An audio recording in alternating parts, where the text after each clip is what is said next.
Hello, welcome to the Money Talk. I'm Johnny. And I am Theresa. And today we will have Mr. Skyler Fleming with us. He loves to talk about money too. Thank you so much, Skyler, for joining us this afternoon. Yeah, I'm excited to be here. This will be a fun conversation. Wonderful, wonderful. Now, can you introduce yourself to the audience, please? Yeah, my name's Skyler Fleming. My podcast is called Money Talk with Skyler Fleming. So I saw you guys reach out and I was like, wow, there's obviously going to be a crossover here.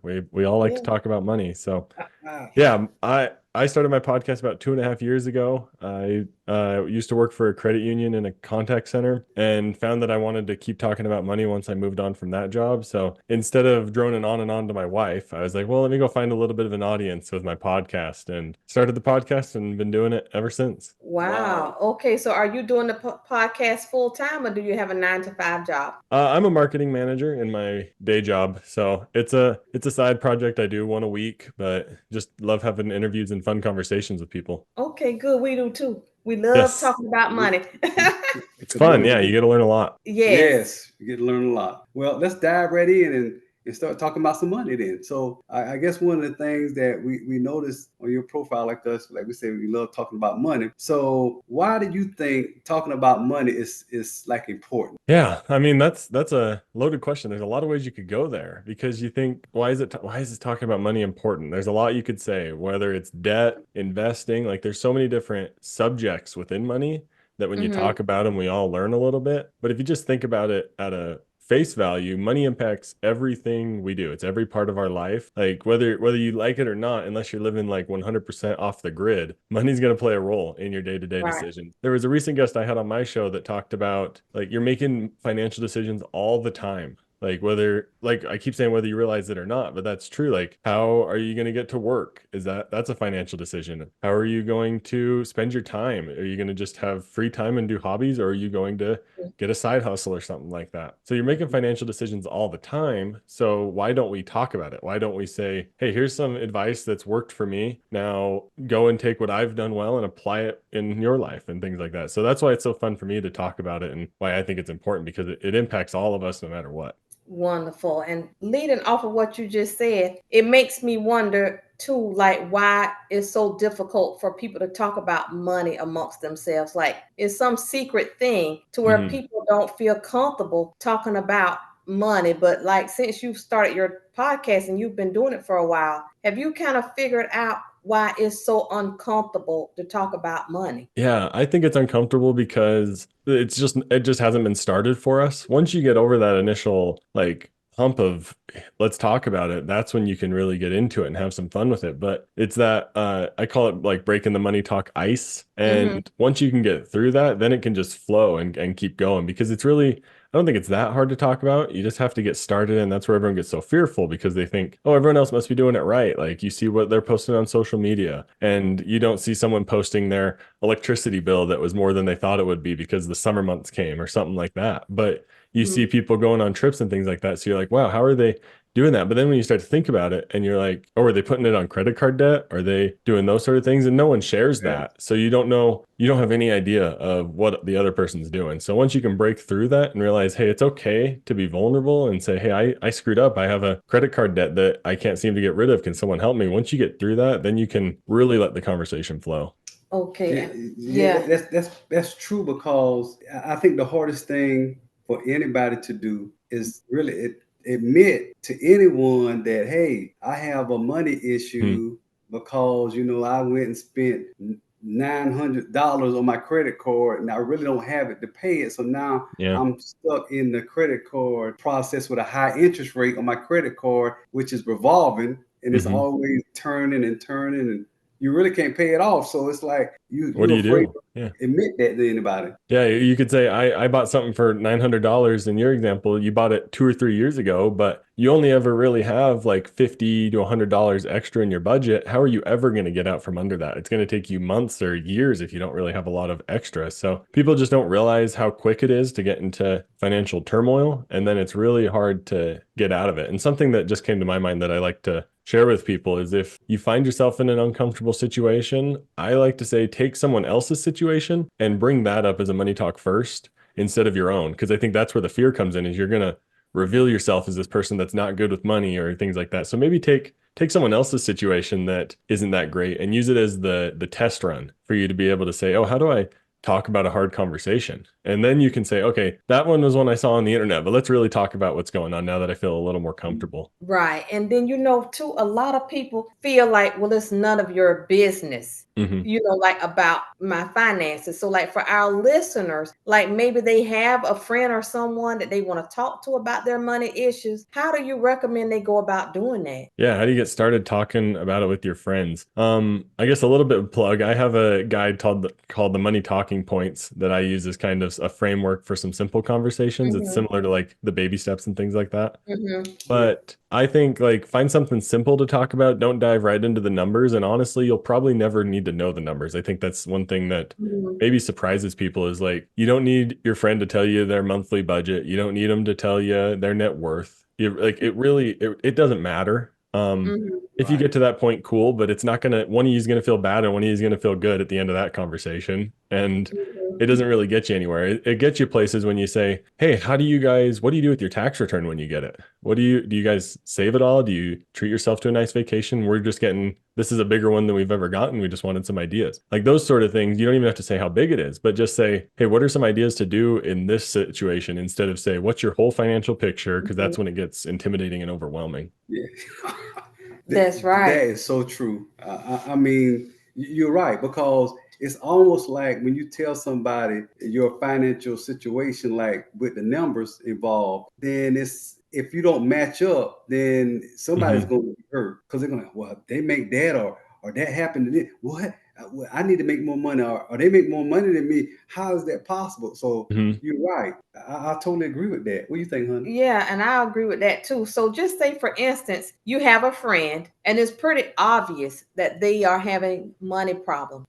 How would you recommend for someone to talk to a friend that doesn't talk about their money, but you can just tell things are off? Yeah, you could, like just the way they're acting, or they suddenly like, I guess maybe look for warning flags that maybe they want to change, because that's what's hard too, is you can't just come in and say, hey, I can tell like you're must be in financial trouble, because then they're going to feel bad. But if you look for warning flags of like, hey, I don't think I can go out to eat with everyone this week, and be like, oh, it's okay. Like maybe propose to do something that they feel like they can do, because maybe you don't know it's financial, but the second you like alleviate that burden, maybe that's when they open up. So I don't think you can't just rush them with, hey, you're in financial struggle. Let me help you because I know I listen to a bunch of podcasts. Like that's not going to help them. They're going to feel overwhelmed and attacked probably. So you gotta kind of be patient and look for those little signs of where you can plug in the little tidbits of advice and realize you're not going to be able to fix their entire situation overnight.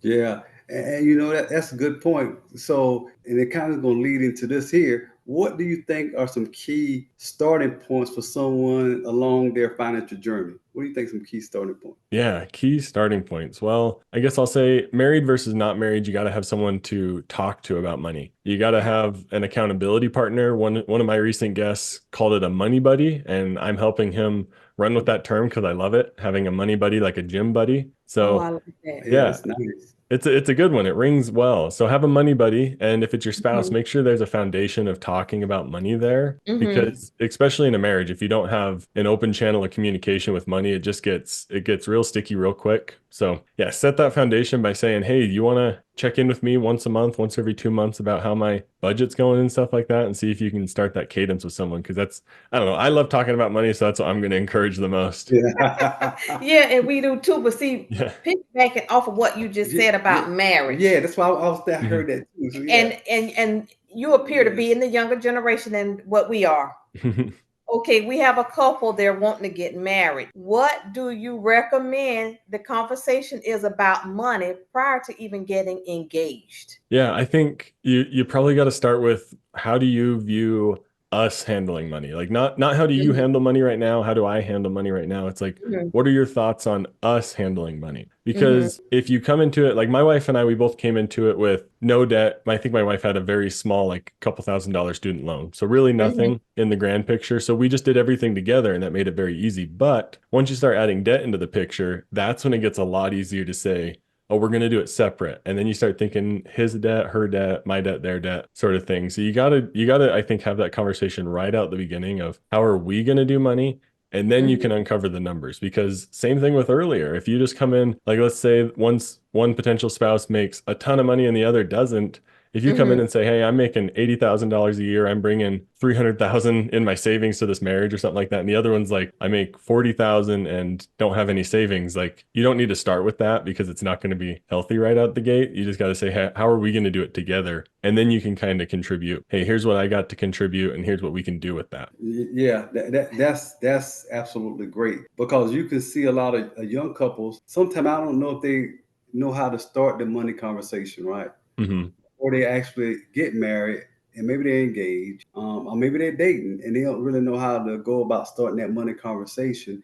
And because they don't know, it causes friction when they get married, because they didn't know how to start the money conversation before they got married. And a lot of times that could lead to divorce or separation, because money is a big part of marriage. It's a big part of our life, period. But especially in marriage. Yeah, it's expensive. So you got to at least consider it. And I would even say, like, if that first conversation before you get married goes rough, that's when you maybe got to bring in a trusted friend or a colleague or someone from your church or something like that. If that's a thing, bring someone in that says, hey, can you help? Like, just give us some advice on how to get started, because we can't get past that initial roadblock. And that's where just talking to people is so helpful. Okay, because what I would like to know from your point of view, what questions should they ask each other about money? Do you think it's important for them to know each other's credit score before they get married or engaged? I think it would come up naturally. I don't think you need to like sit down and be like, let's go over this checklist of items. I think I like dreaming. That's one thing I talk about a lot is dreaming together. And I think that can be a valuable place to start. And I talked about it before on my show, where figure out the goals that you want to hit and then work backwards. So let's say a new couple is about to get married and they say, what do we want to do when we're 50? When we've been married for a long time, we're happily married. What do we want to do? And they both say, let's travel. Like, let's travel, or maybe let's not travel. Let's make sure we have a home near all our family. And then you kind of work backwards from there and say, what do we need to do to get there together? And you do your research and stuff, and it says, hey, we need to have joint finances because the research says that that's the best way to do, or something like that. And then you just work backwards towards, okay, here we are now, let's make these changes together, instead of trying to go at it where each person maybe has it slightly different in their mind. Align those goals and then work towards them. So do you believe in joint accounts? Yes. Yeah. I'm a huge fan of that. My wife and I do that. I recommend it to people. I honestly don't know how people do it separately. So that's one thing that I'm not sure of, and maybe you two do it separately and can enlighten me on that. But no, we don't do it separately either. Yeah, we believe in joint too, especially if you're married. I mean, I don't see no other way to do it if you're married. Then have a joint account, because you're together. You're one, so you're working through those challenges and whatever you work through together. So to have a separate account, it doesn't make sense in my mind. If there's someone listening, I'd love to have them on my show and talk to them about how that works, because it doesn't make sense for me. Wow. Yeah. So if someone is listening, look up Mr. Skyler Fleming. What's the name of your podcast while we're on it? Yeah, it's Money Talk with Skyler Fleming. So wonderful. Well, I'm glad we both agree, because if you're divided, and if you can't trust the person to share your money with, but then you're going to have children together and you're going to buy a house together, it don't make sense. Does it work? Right. You have to join together and work together to make, progress. Yeah. And I think we had somebody on one of our shows that kind of talked about them having separate accounts and they were married. So that was a little bit interesting. Right. Friction. Yeah. They didn't think that they should combine their money. I would have to go back and look to see who those guests are, but I may try to find them and see if I can link them to you. So maybe they can explain it to you as to how do they make it work. But we've just never done that before. Yeah, I think that's one of the fun things about having a podcast, though, is you get so many different viewpoints. Like I had one guest that talked about money as if it was a person, and using that as a way to deem their relationship with how they handled money and stuff like that. And she talked about how maybe at some stages in your life, money is an abusive person to you and you need to get rid of that out of your life. And then maybe at the good stage, money is this fantastic partner that's like helping you do all that you want to do in your life. So it was a really interesting viewpoint. That's what's so fun about having these podcasts, and you just hear so many different viewpoints. That's what we love about it too, is the different views. Yeah. And so since we're on that point, how do you feel about debt? Debt. Yeah. I've changed on this one. I've been on, I would say, both sides of the aisle. I've been, let's get out of it as quickly as possible, and then let's write it out. I am much more of a math-based person when it comes to debt. So if it's a low interest rate, I'll fall on the line of leave it and just save your money other ways. And the whole, instead of paying it off, have the ability to pay it off by having the money somewhere else that's making a little more. But to bring in the importance of talking to spouses, my wife is much more on the behavioral side, and she helps keep me in line with the emotions behind money too, because yeah, she's in PA school right now, which is expensive. Wonderful. Yeah, it's not cheap. So we have some student loans from her education. And for me, I'm like, oh, the interest rates on those aren't too bad. We got them a little bit before it started climbing like it has been. And I'm like, we can just let those be. We'll save the money elsewhere and just make the minimum payments. Once you're making money as a PA, we'll be fine. And then she expresses to me, oh, but I feel like I want to pay those off because it feels like it's my debt a little bit, because it was for my education. And even though we do everything together in terms of finances, there was still an extra weight on her that wasn't on me, that I wasn't taking into consideration. So now we're paying those down a little bit more aggressively because she feels that weight and doesn't want to feel that weight. She wants to be able to work her career without having this overhanging debt burden for 15, 20 years because I refuse to pay more than the minimum payment. So well, thank goodness for your wife. Yes. So we're making great progress on those loans. So that's where you got to see both sides of the aisle. There's definitely, sometimes there's a math play where you don't have a high interest rate, so you got to save the money elsewhere. And sometimes there's just getting out from underneath that burden, because I think no matter what, debt feels like a burden, whether you're making money somewhere else and not paying down on it as fast as you can or not. It always lingers in the back of everyone's mind. It does. So your wife is in PA school, but you're working on paying her loans down while she's in PA school. So does that mean you're not adding on to the loan that you're paying for her college as she goes along?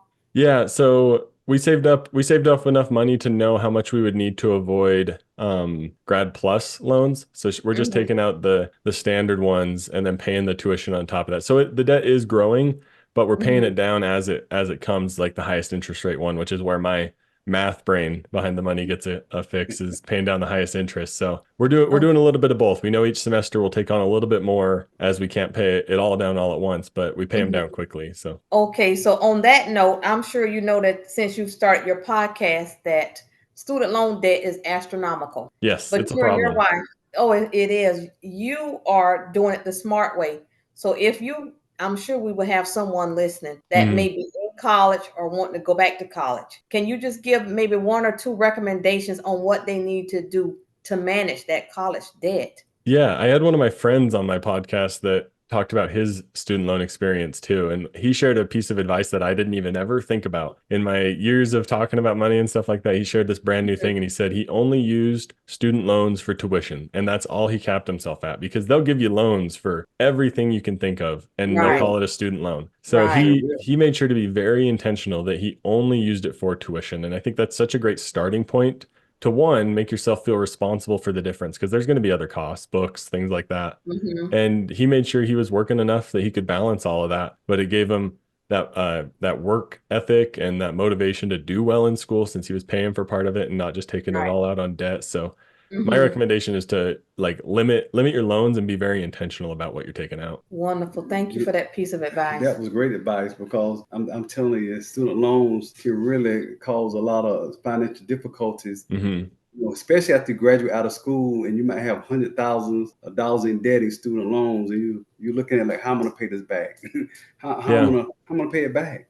And the sad thing is like you said, the student loan companies, they will let you borrow money for anything. So people even now are getting the student loans to pay for their apartment, to go shopping, to, buy clothes and food. And that's not what it's for. It's for your tuition only. But if you can work a little bit and not even borrow as much, it will be so much better for you. Right. So I'm like, if we have listeners listening now, please don't use just limit yourself. You'll be way better off. Yeah. Right. Limit yourself and don't use it for living expenses. That does not make sense, because you're not getting money back. If you ever look at the way the school does financial aid, they'll give you this like estimated need number or something like that, and you look at it, you're like nothing costs as much as they're putting on there. Like they're giving you this like massively inflated number of what they think you'll need, and that's how much they'll loan you if you want it. So you got to be careful to watch those numbers, because they're going to give you way more than you really need, and then you're drowning in debt, and you're in more debt than your salary even, and stuff like that. That's what's terrifying. Yeah, and I got this burning question for him. Go ahead. How do you feel about this student loan forgiveness program? Oh, that's a yeah, that one's a tricky one. I would take it if it came. Like I'm not I would too. Yeah, it's like if it came, I'll take it, but I don't think we can rely on it. That's the thing. Right. Like my wife and I have a plan to pay it off, and if at the end of that we have an extra $10,000 because the government knocks that off, fantastic. We'll use it somewhere. So you got to have a plan that doesn't rely on the government or some outside force to just knock your debt down. Yes. Skyler, I think that was very, very worthy. And can you just repeat again what you said about relying on the government? They need to hear this. Yeah, you can't rely. You got to have a plan in place that gets you to where you want to be, regardless of forgiveness or aid that comes from the government. Right. Yes. Okay. I appreciate that. Thank you. Yeah, absolutely. So but I was talking about student loans. This brings up another question that I think is critical to our listeners. Do you believe that everyone can achieve financial independence? Oh, yes. I love this one. Yes, absolutely. Oh, yeah. Yes. I can't wait to hear what you're going to say. Yeah, let's go down the financial independence road. Absolutely. Like I was looking at it today of like there's 𝐶𝐨𝐽, right? Which is when you have enough saved that it can grow to what you need it when you need it. That's a simple way to put it. But I was looking at that number for my wife, and I was like, wow, that's much more attainable than the several millions of dollars that you can think it takes to be financially independent. So I think if you can start small with taking those small steps towards financial independence, you're going to quickly realize that it's totally possible. So like once you get to, like if you're in debt, once you get to that zero net worth point, you're like, okay, let's start moving in the right direction. And I love to tell people, track your net worth, because once you start paying attention to that, that's when you start realizing, oh, I can make this work for me. And once you start seeing some investments work in your favor, it gets fun and exciting. So yes, absolutely. Everyone can be a millionaire. Everyone can achieve financial independence. And you know, the first term that you said, I didn't understand what you said. What was the term that you used? Yeah, it's 𝐶𝐨𝐽, so 𝐶𝐶 financial independence. It means that you get to a certain point where your assets will grow to what you need in order to retire. So let's say, this math won't be accurate, but just as an example, let's say you save $200,000, but you know that $200,000 invested in the market will grow to your 2 or 3 million that you need by the time you hit retirement age. So you save quickly to that coast point, and then you know at the very least when you get to the retirement age that you set, you'll have the money you need to be financially independent just because of the way it's invested. I have never heard that term. Me either. Never. Well, there we go. Yeah. Look up 𝐶𝐨𝐽. It's a cool concept. Okay. Now, can you spell it?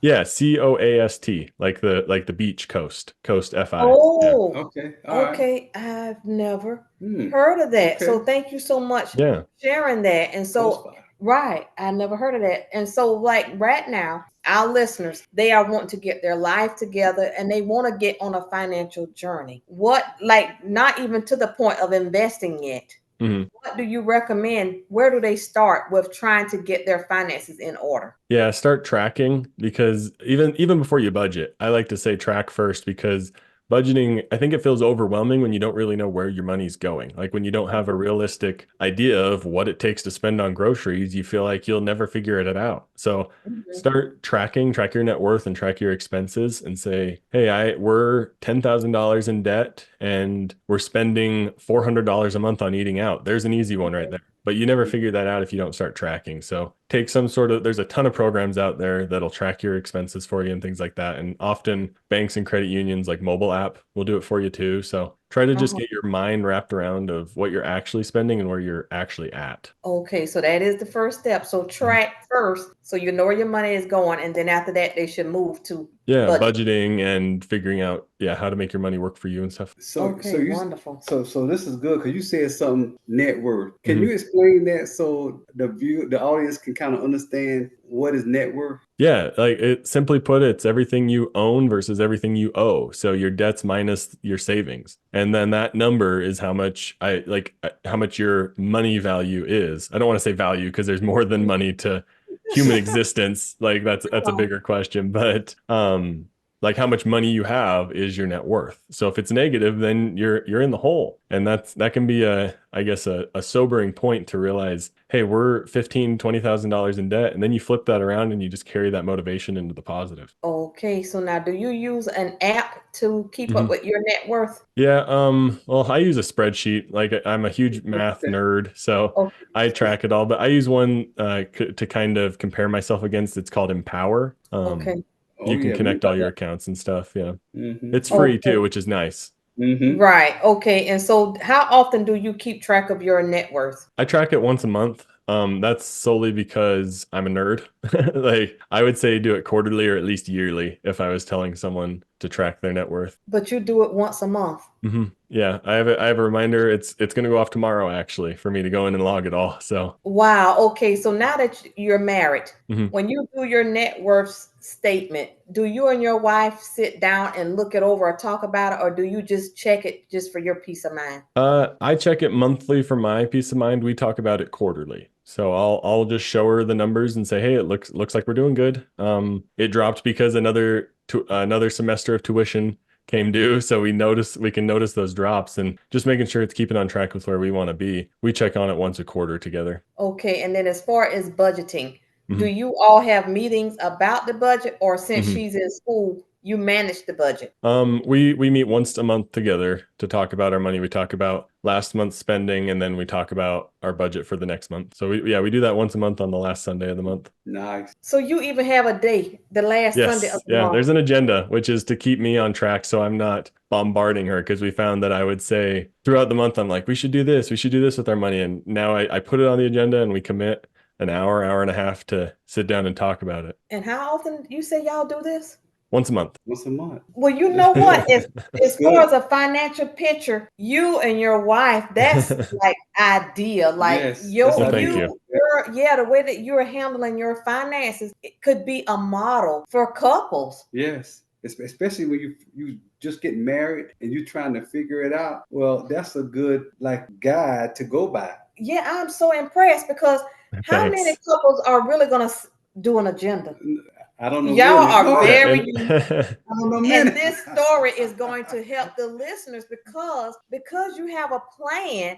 You all are going to be successful. She knows what's going on. You have an agenda. You check the net worth statement every month, and then you let her know how it's going. They go together on a quarterly basis. I think that's pretty awesome. I'm impressed, because we don't even use an agenda. We just come together, chit chat, and that's it. I mean, that works too. Honestly, it was because I was bombarding her with so much stuff that we're like, let's put an agenda together so that it can wait, because nothing is really that instant. You don't need to make decisions that quick. I am so impressed. Well, that's good. I want to give you kudos for that. Thanks. And so a part of a financial plan, what we believe is very important to have life insurance. So we think that's a very important part of your financial picture. So how do you feel about insurance being a part of the financial plan, life insurance? Yeah, you gotta have life insurance. Like there was, I guess my story that kicked me into gear to get life insurance is my wife was in PA school, so I was the only one making money. So I was always in the back of my mind of like, hey, if I died, I want you to finish PA school, and she couldn't do that without some money. But I bike to work every day, and there's some crazy drivers, so that's what kicked me into gear to get some life insurance. Is if I get ran off the side of the road, you need some money for it. You bike to work every day. Well, how far you bike? It's about 9 to 10 miles a day. So yeah, my e-bike just crossed 3,000 miles in a year, so I bike a lot. Wow. I have a bike, so are you like on a biker's trail, or do you have to get on the highway with the car? Some bike lanes, usually just the side of the road. I mean, I don't ride on like super busy roads. It's some city streets and like just neighborhood roads and stuff like that. So what made you decide to do that? I just like biking. I like being outdoors. It's even I tell people it's the best when there's some weather, because it's so fun biking in the rain and things like that. I don't know. I love it. So what time do you have to leave in the mornings to do that? let's see. It takes me about an hour to get to work because I ride a train too. So I bike to the train station, get on the train, and then get off and bike to work. So it's about an hour commute, but then I just get to sit there and enjoy my time on the train, listen to some podcasts like this one, and enjoy my time. So You are very impressive. well, Wow. thanks. Yes, you Wow. really, really are. Wow. I Yeah. work. Yeah. So I'm like, we brought you on here to be a blessing to the listeners, but actually, you are really just, you're young and you are impressing me with this agenda and the way that you got your financial life planned out. And I'm hoping that we have some listeners that are listening to your story, that they can see how it is to be married and to be married well financially. Your spouse needs to know what's going on, because really we don't know when we're going to die. Yeah. So we need to make sure each other are taken care of in the event that one of us dies. Well, and that's true, because I remember, I think we was listening to it together where a spouse died. I think it was her husband died, and she had no clue about their finances, like no clue. Didn't even know how to pay the bills. Yeah, that happens so often. Like, honestly, like, I mean, you guys, I appreciate the praise, but it's honestly just been like a couple years of me listening to a whole bunch of different podcasts and videos and stuff like that, and just taking little bits and pieces. It didn't come together overnight. That's one thing that I think I would tell people is, it's not going to happen overnight. You're not going to get to this efficient system of budget meetings and things like that quickly. There was definitely ones in the beginning where it was a struggle, where my wife and I were kind of learning how we want to handle money together. So it's not going to happen overnight. It's not all rainbows and sunshine right away. That is so beautiful. Thank you for being transparent, because if I was a listener, I would think you just automatically, it just works just like that in your marriage. No. So I appreciate you for being transparent, because now the listeners know that you got, it wasn't like an overnight success. You and your wife had to work at it to get it to where it is today. And you know what's so good about that too, Skyler, is just because we also, matter of fact, our daughter, she budget, her husband, when they first got married, you know, they didn't really have a good budgeting system, but now they do, and it's like smooth. And it's fun. Right. Yeah, it's and smooth. both partners need to be in agreement. So, you know, because you don't have to just pull them like a ball and chain.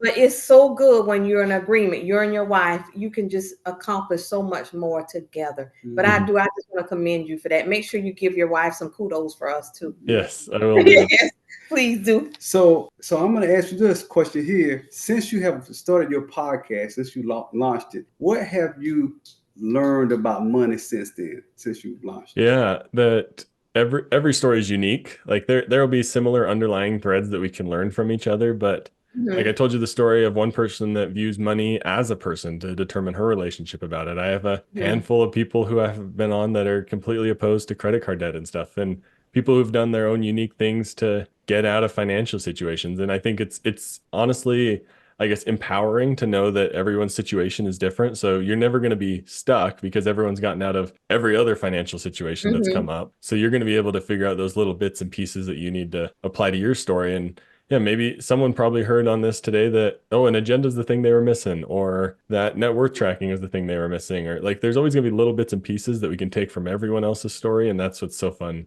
to learn, that everyone's different. Yeah, different, but it's so many avenues to go down when you talk about like money. Plug and play. Yeah, it's plug and play. I mean, it's just great to learn about it, and the different factors you can use and avenues you can go down to manage money. Yeah, right. It could grow. Yes. And so before we end our podcast, I would like for you to offer the audience, the listeners, at least 2 things that they can do in their lives to make their financial future better. Yeah.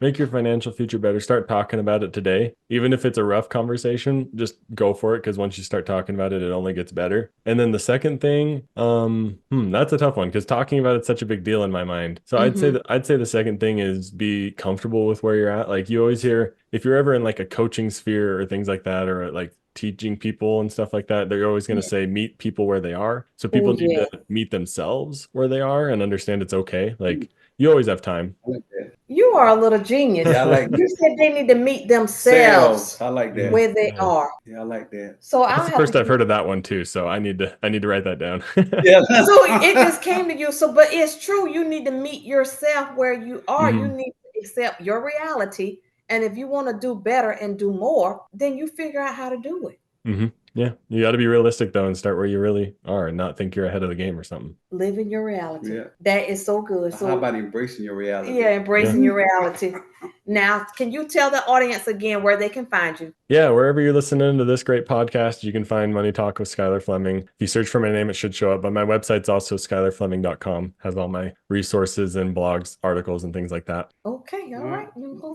Well, thank you, Skyler, for this wonderful this was fun. And, this was really fun. Really fun. Yes, really enjoyed it, and thank you for your time. And we look forward to connecting with you again on a future podcast. So again, we appreciate your time and for joining the Money Talk. Yes. And don't forget to give your wife kudos, okay? Yes. I'll give her a big shout out from both of you. Thank you so much. Give her a big shout out. And again, from the Money Talk, we thank you so much for your time. And we will see you the next time, Skyler. See you. Thank you. Okay. All righty. Bye-bye. Bye. I know you had to enjoy Mr. Skyler. Yes. If you've taken anything away from this podcast, please pass it on. But the major takeaway for me was if you're married, you need to work together as a couple. He has a monthly meeting with his wife. She knows what's going on. He has life insurance to take care of her in the event of his death. Listen to the podcast. And then meet with yourself. Accept where you are so that you can figure out what you need to do to get to where you want to go. Yes. Again, thank you so much for watching and listening to the Money Talk, and we will see you next Thursday. Bye.